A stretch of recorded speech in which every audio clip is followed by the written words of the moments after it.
Do you actually support certain craft people, craftsmen and women? We work with so many people and we commission so many. Yes. So then they become terribly well known and we can't afford to use them. So we have to keep finding new ones. Yeah. Right. Very often with craft, it's generational. So you'll get, potters, you'll get the father, the mother, the son, the daughter, the wife, the children, they all are. And they have their signature, to their work, which is a lovely thing. And it doesn't matter if you make the same thing over and over, it will always look different if it's made by hand. Yeah. And I mean, that's what I love about so many fabrics where, they've slightly...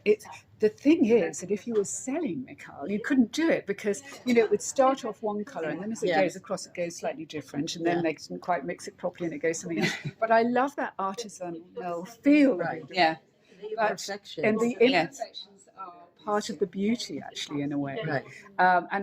It's not just sort of English cloth. It could be sort of Gujarati stitch work and dyeing, etc.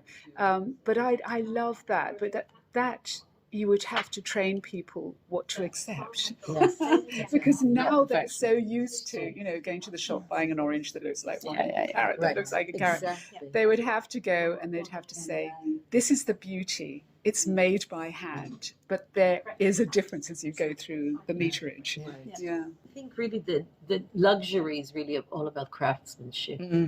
It's not about marble or golden taps. It's about choosing the right wood and the working together and applying it, and the same thing with fabrics or anything you do today.